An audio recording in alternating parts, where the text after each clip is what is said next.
한번 따라하겠습니다. 올인. 오늘 설교의 제목은 올인입니다.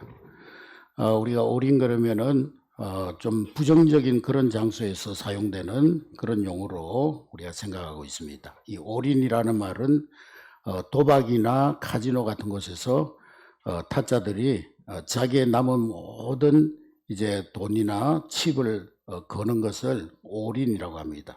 이판 사판 이제 이 한 판으로 모든 인생을 결단내겠다는 그런 마음으로 올인을 하는 것입니다. 올인은 이렇게 보통 카지노 게임이나 도박판에서 사용하는 용어이지만, 그러나 일상 대화 속에서도 어떤 일에 전력을 쏟거나 또 모든 것을, 내 인생의 모든 것을 다 투자한다는 그런 표현으로도 사용이 됩니다. 2003년 1월부터 시작된 그 드라마 가운데 올인이라는 드라마가 있습니다. 방영 기간 동안 시청률이 무려 40%를 넘는 그런 때도 있었습니다.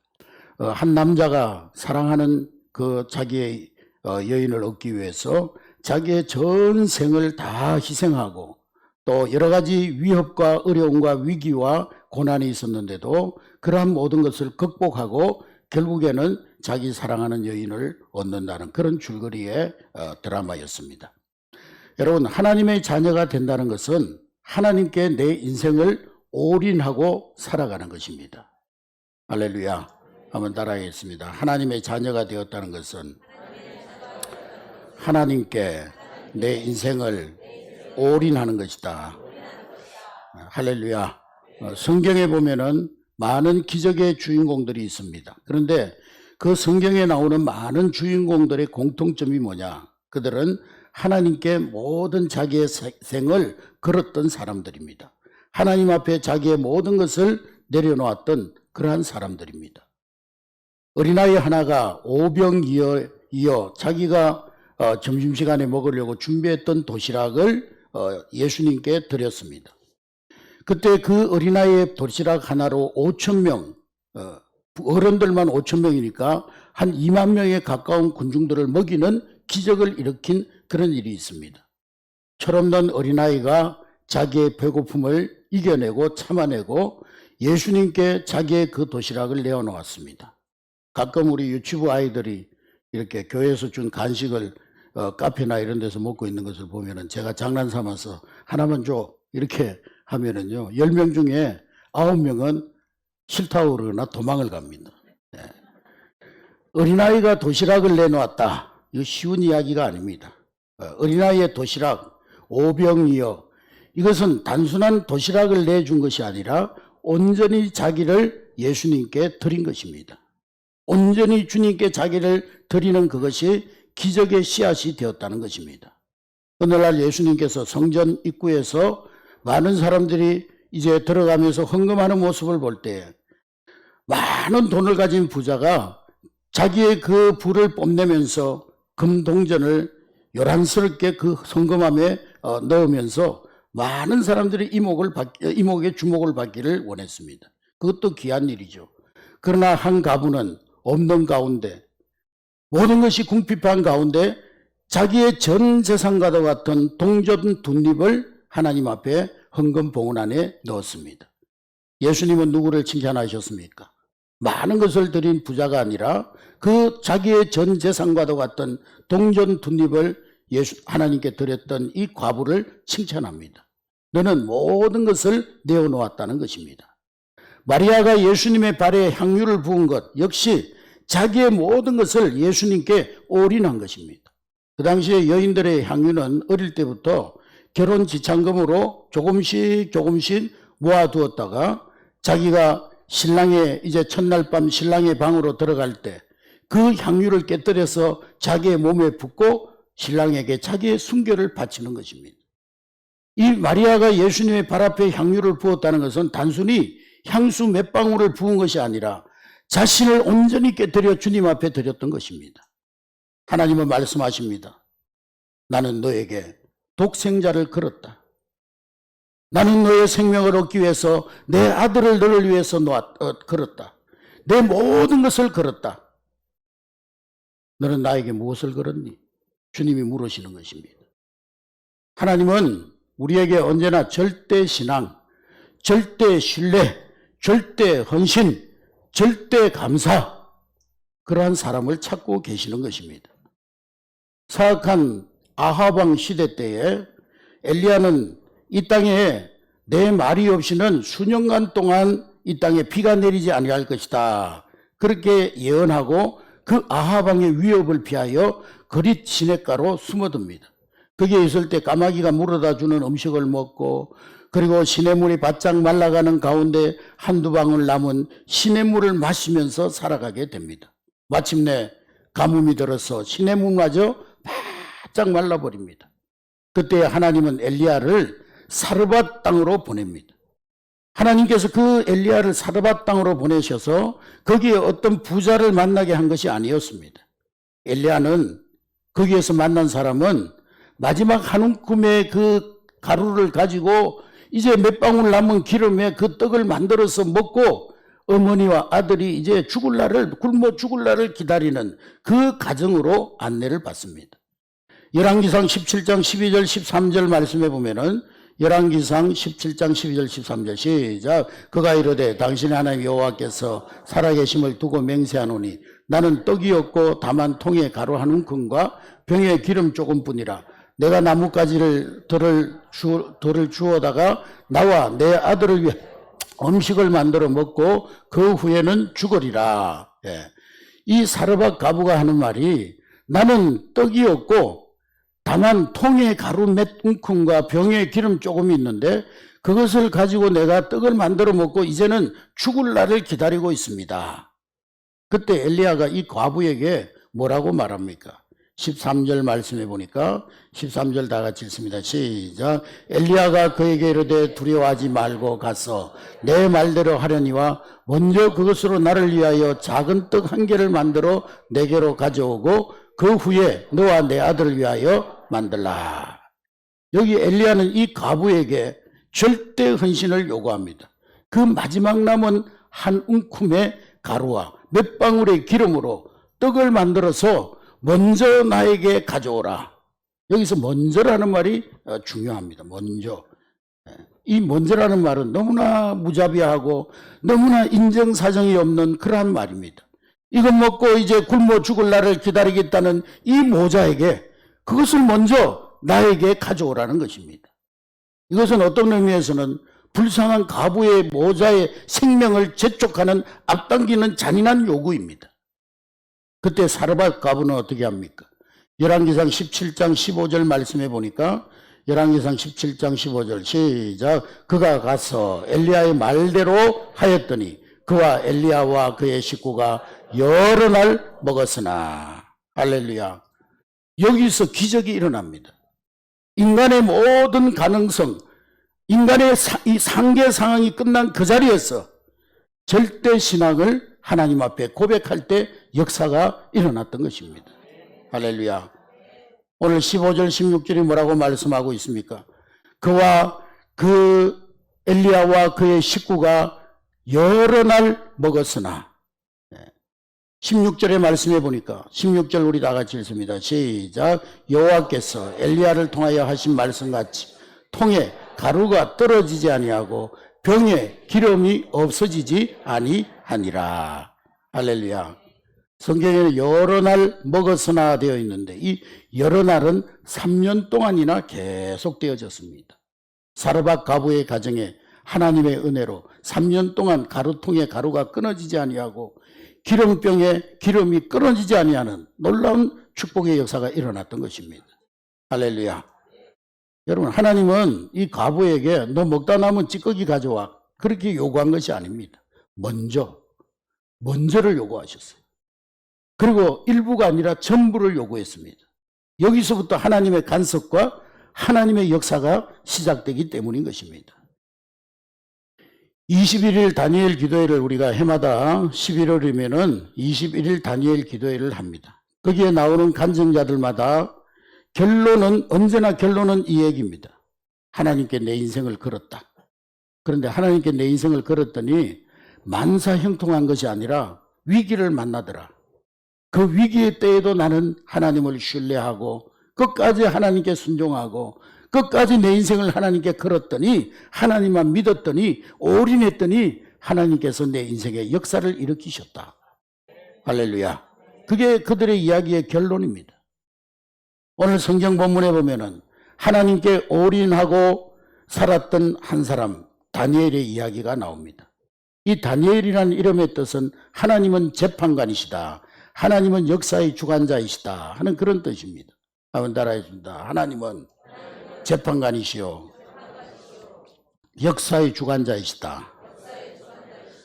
이스라엘 나라가 바벨론에게 멸망을 당하고 젊은 인재들이 이 바벨론으로 끌려갑니다. 성전이 불타고 성전 안에 있는 성전 기구들이 다 약탈을 당하고, 그러다가 다니엘서 5장쯤에 가면은 이 강성했던 이스라엘을 멸망시켰던 바벨론도 결국에는 바사 제국, 이 페르시아 제국에 의해서 무너지고 맙니다. 그래서 바사 제국의 시대가 왔습니다. 나라와 역사, 그리고 정치가는, 세상의 통치자는 바뀌고 또 바뀌어도 진정한 역사의 주인은 오직 하나님 한 분이십니다. 다니엘과 그 세 친구 사드락, 메삭, 아벳노고, 이런 신앙으로 포로 생활을 하면서 그들은 하나님 앞에 믿음을 지키다가 풀무불 속에도 들어가고 사자굴 속에도 들어갑니다. 그러나 하나님은 그들을 풀무불 속에서도 건져주시고 사자굴 속에서도 건져주셨습니다. 오직 우리는 하나님께만 모든 것을 걸고 산다. 우리는 아무것도 가진 것 없는 포로들이지만 우리는 하나님께 우리의 모든 인생을 걸고 산다. 이것이 바로 다니엘과 그 세 친구 젊은이들의 신앙의 고백이었던 것입니다. 페르시아 제국이 나라를 다스릴 때에 120명의 도지사를 세우고, 그리고 그 위에 3명의 국무총리를 세웠습니다. 3명의 총리를 세워서 그 120개의 도를 다스리게 했습니다. 그 중에서도 왕은 다니엘을 총애해서 이 세 사람의 총리 가운데 첫 번째 총리로 다니엘을 세워 나라를 다스립니다. 이 귀한 기회가 오히려 다니엘에게 위기가 되게 됩니다. 페르시아의 그 신하들이 다니엘을 시기해서 어떻게 하면 저놈을 죽일 수 있을까? 저놈은 이방 나라에서 포로로 끌려온 사람인데 저 사람에게 제1총무 자리를 내어줄 수가 없지 않겠느냐. 그러면서 어떻게 하든지 이 다니엘을 모함하고 다니엘을 죽이려고 모의를 합니다. 정적들이 이 다니엘을 고발해서 그를 정치적으로 죽여버릴 기회를 찾기 위해서 혈안이 되어 있는데, 그러나 다니엘에게는 아무런 고발할 만한 근거를 찾을 수가 없었어요. 성경에 보면 다니엘은 허물이 없는 자요 무고한 자라고 했습니다. 아무 그릇됨이 없는 사람이었습니다. 그런데 이 정적들이 다니엘의 그 어떤 함정을 찾다가 보니까 꼬투리 잡을 수 있는 꼬투리 거리를 발견하게 됩니다. 그것이 뭐냐면은 다니엘은 어떤 일이 있어도 하루에 3번씩 자기가 믿는 하나님을 향하여서 예루살렘을 향하여 창문을 열고 하루에 3번씩 기도한다는 사실이었습니다. 다니엘이 누구에게 기도했겠어요? 하루에 3번씩 창문을 열고. 바사나라가 섬기는 우상에게 기도했겠습니까? 하나님께 기도했겠습니까? 그는 페르시아의 총리였지만은 페르시아 왕이 페르시아 나라가 섬기는 우상을 섬기지 않았어요. 그것이 다니엘에게 올무가 되었던 것입니다. 정적들은 이 일을 올무로 해서 정적 다니엘을 죽일 못된 법을 제정하도록 왕에게 청원을 합니다. 왕이시여, 지금부터 3일 동안 왕 외에 그 누구라도 왕이 아닌, 또 우리가 섬기는 신이 아닌 다른 신에게 기도하거나 구하면 그를 사자굴술에 넣어서 왕이 된 이 왕권 초기에 이 나라를 단단히 하고 왕권을 굳세게 하고 나라의 질서를 세웁시다. 그렇게 건의합니다. 왕이 들어보니까 너무 좋잖아요. 자기를 위해서 그런 법을 만든다고 하니까 듣기에 이 왕의 권력을 공고하게 해주는 그런 좋은 법으로 생각이 되어졌습니다. 그래서 왕은 의심 없이 그 조서에 도장을 찍었습니다. 그리고 이 법은 30일 동안 어떤 일이 있어도 변경될 수 없다는 세치까지 붙였어요. 이 사실을 다니엘이 듣고는 어떻게 했겠습니까? 아이고, 큰일 났네. 이제 죽겠네. 네. 기도하지 말아야 되겠네. 이제는 내가 하루 3번씩 기도하는 것을 멈춰야 되겠네. 그렇게 위축되었습니까? 기도를 멈추었습니까? 오늘 읽을 10절 말씀해 보니까 10절 우리 다 같이 읽겠습니다. 시작. 다니엘이 이 조서에 왕의 도장이 찍힌 것을 알고도 자기 집에 돌아가서는 윗방에 올라가 예루살렘으로 향한 창문을 열고 전에 하던 대로 하루 3번씩 무릎을 꿇고 기도하며 그의 하나님께 감사하였더라. 할렐루야. 만일에 우리 같았으면요 아마 이렇게 기록했을 거예요. 지하 골방에 들어가서 창문을 꼭 닫고 문을 안으로 걸어 잠그고 하나님께 원망하였더라. 그렇게 기록되지 않았을까요? 근데 오늘 다니엘은 어떻습니까? 10절에 보니까 다니엘은 이 조서의 왕의 의인이 찍힌 줄 알고도 자기 집으로 돌아가서 윗방에 올라가 창문을 열고 예전에 하던 그대로 하나님 앞에 무릎 꿇고 기도하였더라. 기도의 내용은 뭐예요? 하나님께 감사하였더라. 할렐루야. 다니엘이 도대체 어떤 사람이기에? 다니엘의 믿음은 도대체 어떤 믿음이기에? 다니엘이 우리로서는 엄두를 낼 수 없는 이 어마어마한 신앙의 차원을 보여주는 이유가 무엇입니까? 다니엘의 믿음은 과연 어떤 믿음이기에? 오늘 다니엘서는 이러한 믿음이 바로 우리 그리스도인들의 신앙이 되어져야 한다는 거예요. 할렐루야. 하나님의 사람은 적어도 이렇게 하나님 앞에 올인하고 산다는 거예요. 이게 다니엘서의 결론입니다. 고소를 당한 다니엘은 어떻게 됩니까? 사자굴 속에 던져집니다. 그러나 하나님께서 하늘의 천군 천사들을 보내주셔서 사자의 입을 막아주시고 사자의 이빨을 봉해주시고 사자의 발톱을 봉해주셨습니다. 그때 왕은 이것은 이 모든 것은 못된 신하들이 왕을 이 다니엘을 죽이려는 정치적인 농간이었음을 깨닫게 됩니다. 그런데 자기가 이미 도장을 찍어버렸잖아요. 어쩔 수가 없어요. 그래서 이 왕은 자기의 충성된 신하 다니엘을 잃을까봐 밤새 잠을 이루지 못하고 밤새 전전긍긍하다가 이런 새벽이 동이 터오자 즉시 다니엘이 던져진 사자굴 속으로 달려갑니다. 그러면서 20절에 보니까 왕은 그 사자굴 앞에서 절규하며 소리를 지르는 거예요. 20절 말씀해 보니까 20절 다 같이 읽습니다. 시작. 다니엘이 던 굴에 가까이 이르렀어 슬피 소리질러 다니엘에게 묻되 살아계시나 하나님의 종 다니엘아 네가 항상 섬기는 내 하나님 사자들에게서 능히 너를 구원하셨느냐 하니라. 할렐루야. 살아계시는 하나님의 종 다니엘아 네가 항상 섬기는 내 하나님이 어떤 상황에서도 하나님을 신뢰하고 믿었던 그 하나님께서 능히 너를 구원하였느냐. 다니엘이 살아있음을 알고 왕은 너무나 기뻐서 다니엘을 모함해서 이 다니엘을 사자굴 속에 집어넣었던 집어넣고는 이제는 우리가 이겼다. 축제의 술을 마시고 잔치를 벌이던 이 다니엘의 정적들을 다 잡아서 그 사자굴 속에 집어 던집니다. 그 못된 자들, 그 가족과 그 아내와 그 자녀들까지 사자굴 속에 던져 넣습니다. 그랬더니 그들이 이 바닥에 닿기도 전에 사자들이 달려들어서 그들을 다 삼켜버리고 뼈까지 부서뜨려서 먹어버립니다. 얼마나 무서운 일입니까? 여러분, 복의 근원자가 무엇입니까? 복의 근원이 무엇입니까? 한번 따라해서 너를 축복하는 자를 내가 축복하고 너를 저주하는 자를 내가 저주하고 너를 해치는 자들을 내가 해치리라. 할렐루야. 이것이 바로 하나님께서 축복의 근원자들에게 주신 약속입니다. 모르드게가 짱대로 사형틀을 만들어 놓고 하만이 짱대로 사형틀을 만들어 놓고 이 모르드게를 죽이려고 온갖 흉계를 꾸몄습니다. 그러나 하나님께서 그 상황을 반전시키셔서 하만이 그 모르드게를 매달려고 만들어뒀던 짱대에 그가 거기에 달려 죽게 되는 그런 역사가 일어납니다.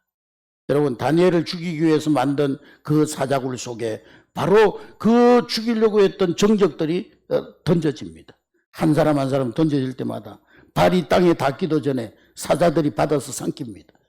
그 뼈까지 으스러뜨리는 거예요. 이 사건을 통해서 하나님을 알지 못하는 페르시아의 왕이 하나님에 대해서 신앙 고백을 하는 거예요. 우상을 섬기는 이방나라 왕이, 귀신을 섬기는 이방나라 왕이 하나님을 믿고 고백합니다. 그것이 바로 26절 27절의 말씀입니다. 26절 27절 다 같이 시작.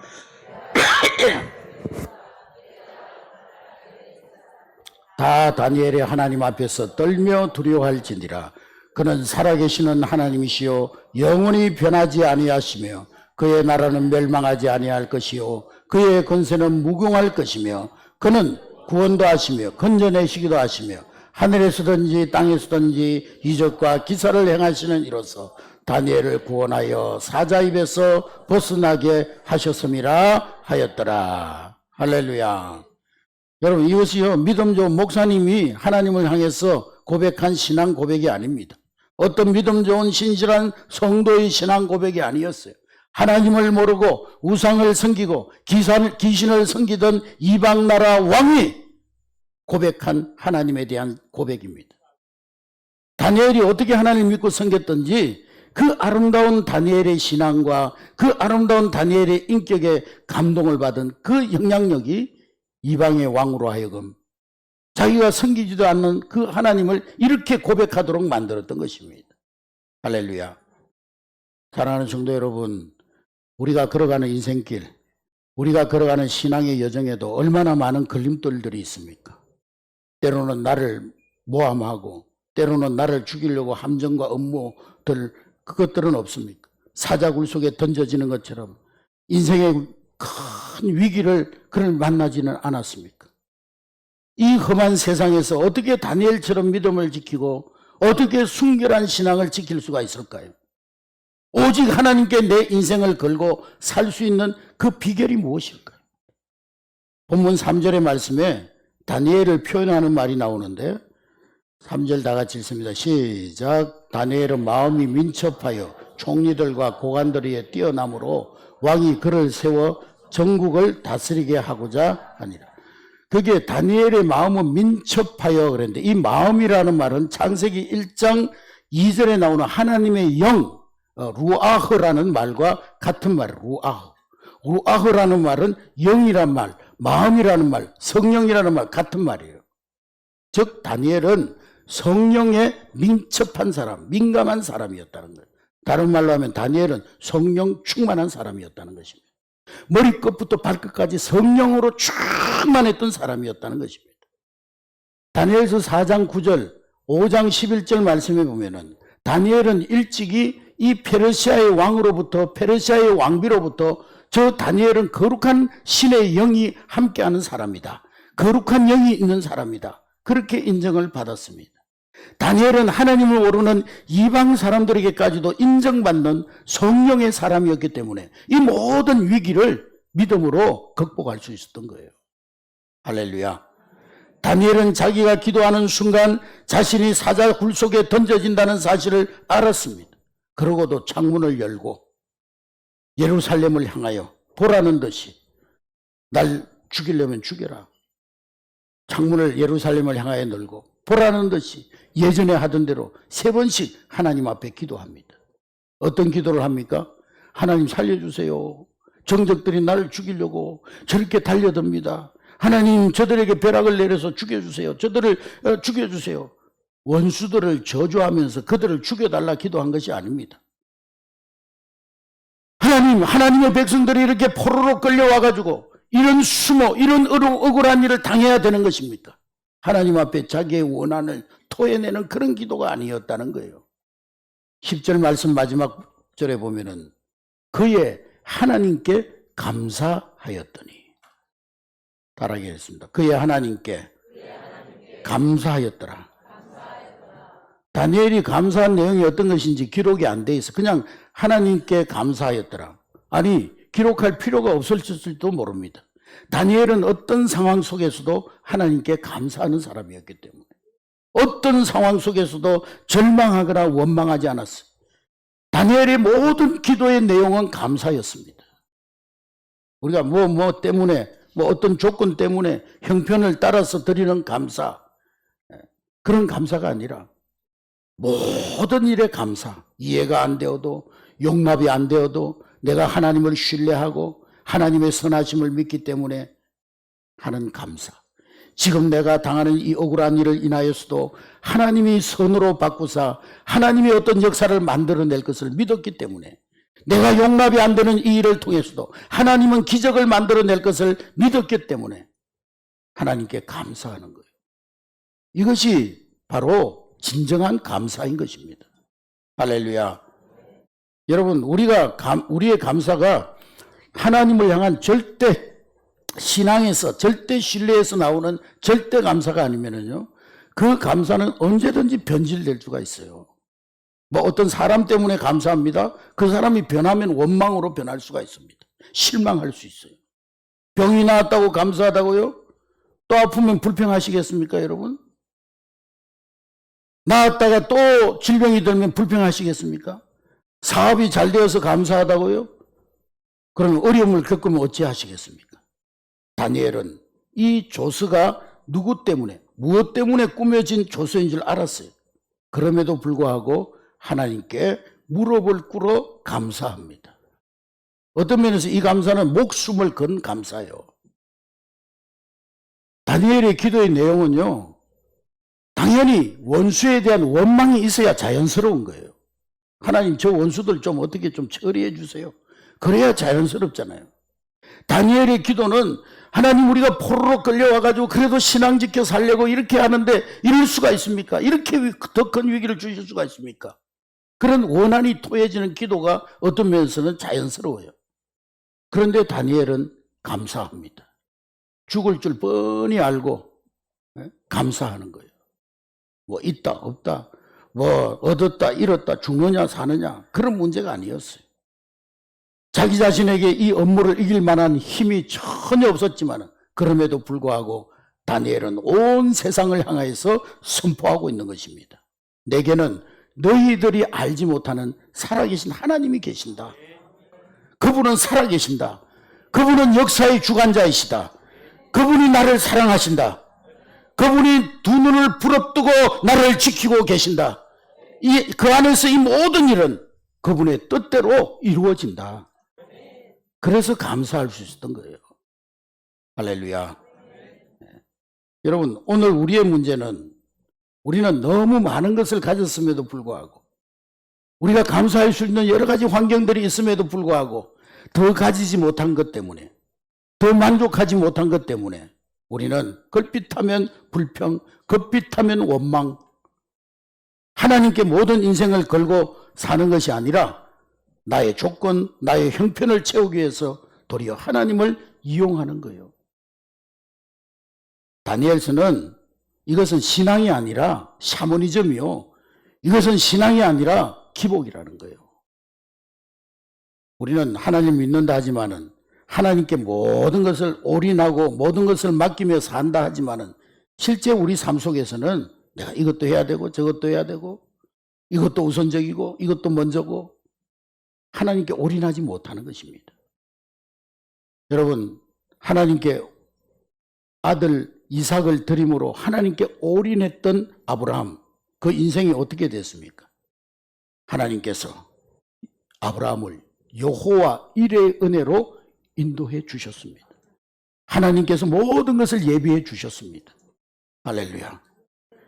예수님께 올인했던 마리아, 예수님께 자기의 순결과도 같고 자기의 생명과도 같은 이 향유옥합을 깨뜨려서 올인했던 그 마리아, 기독교의 역사에, 기독교가 이 세상에 존재하는 한 길이 기념되는 인물이 되어졌습니다.